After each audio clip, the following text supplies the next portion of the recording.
It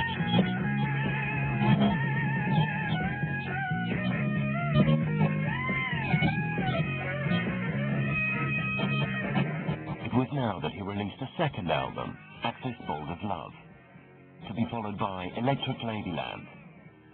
Axis Bold as Love had a great variety of songs on it. I mean, you'd have a bit of R&B going to jazz influences by Mose Allison, and of course the occasional freak out song coming in here and there. And then there were some beautiful melodies in there. I mean, Hendrix touched on his influences from Curtis Mayfield, like with Little Wing, there's that great falsetto voice of him trying to imitate Curtis there. And of course, you know, the great, almost kind of became the song of the hippies back then, If 6 Was 9, you know. Electric Ladyland, it was Jimmy's chance to stretch out in the studio. Here's the double album, its first double album. And of course, I mean, there was some great extended jams in there. I don't know if it was quite the album that he really wanted to have come out completely. He was unsatisfied with the sound. He really wanted this three-dimensional sound where music would come at you at what later developed as quadraphonic sound. And they're still developing it now with a 5-to-1 digital sound. But the music was great, and it was just the opportunity for Jimmy to really bring in some of his friends like Steve Winwood, Jack Cassidy from Jefferson Airplane, and just have a great time. And that was probably one of his best out recordings ever. Take me away from that lonesome town.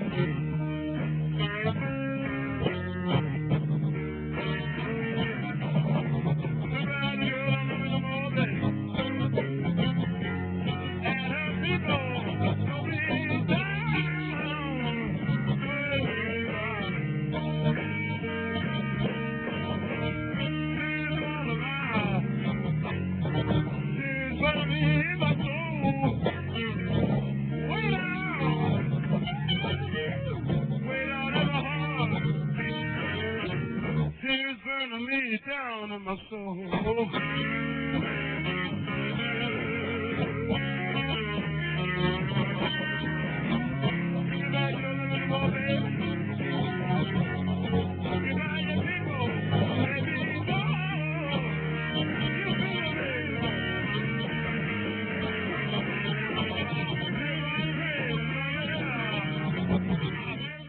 Amazingly, Jimi Hendrix only completed 4 albums in his lifetime.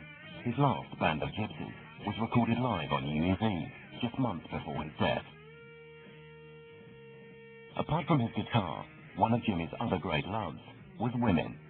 Jimmy loved the sex that inevitably surrounded him, and girls were always ready, willing, and able to pander to any whim that was suggested or requested.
One of the best things I liked about Jimi Hendrix was his taste in women. He had a great eye for great-looking women, and they all loved him, and he loved them back. He wasn't pretty like the Beatles. He wasn't kind of sexy like Jagger. He was something a bit different. You know, he was sexy, but he was sexy in a different kind of way to Mick.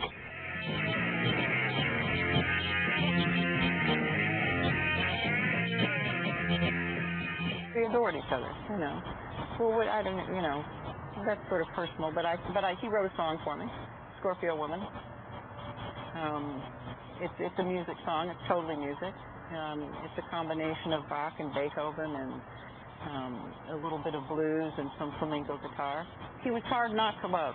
He was hard not to love. He was truly a wonderful, amazing human being. And again, I will say all the strengths and all the things that he presented, his real self was so humble and so beautiful and so precious. And he was just the most gentle human being. Now Jimmy set out to build his own studio, Electric Lady in New York. This would become a huge financial albatross, and although he was selling albums and touring, he was always broke. Monies that came into his management very seldom came back into Jimmy's bank account. That's the only thing he really ever had was his studio. It was like, you know, Jimmy didn't really own any property. He really didn't have a house. He had, you know, his things, most of his things traveled around with him, his favorite things. The original experience, the three-piece band, was what sold posters, what sold records, 45s, LPs, eventually cassette tapes later on. And that was the moneymaker. That was the money. Unfortunately, Jimmy never saw that money and had to ask Michael Jeffrey and other people in the company for allowances, like a little kid. Can I have $500 for this weekend to go out and play and do what I want to have and have some fun, you know? And I don't think Jimmy at the time really knew where this money was going. All these thousands of dollars that were made at these concerts and other appearances were just disappearing. Unfortunately, Jimmy wasn't a really good businessman either. I mean, he'd sign a contract here and there, and, you know, drugs were flowing freely. So there wasn't really a way at that time, unfortunately, for him to keep an accurate record where his money was going. Through all these trials, Jimmy always appeared to be searching for something else in his life. Jimmy to me is like a prophet, you know, but in the sense that his natural expression, you don't need any more than that. He's taking you at a deep enough level with his playing, and his lyrics are initiatory. Are you experienced? Crossing the Jupiter Sands. All you can do is read his lyrics. These are more than, it's like reading the Eleusinian Mysteries or the Temple of Karnak.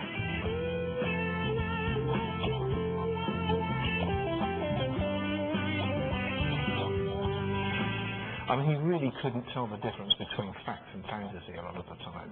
He got heavily into science fiction and cult stuff and all kinds of things because he was looking for something. He was searching. You have to remember he was only 25, 24 anyway. So like a lot of young people at that time, particularly in that period in the 60s, they were all kind of trying out the Maharishi and the love and cult situations that were around, and there was an interest in Aleister Crowley and black magic and all kinds of stuff. And Jimmy kind of like dabbled in all those areas. But I think as he went along, he found it increasingly difficult to tell the difference between what was actually reality and what was fantasy. I think there was always that deep spirituality, especially in gospel, rooted deep into him. And he spoke about that a lot of times, too. He wanted his music to be called Sky Church music, and to his concerts to be more kind of like a revival where people wouldn't just sit there and listen, that they would actually get up and dance and be part of the music and maybe even bring their own instruments and jam along. The thing that was so amazing about him is that he was fearless. He was totally fearless. And he did not get in the way of his music.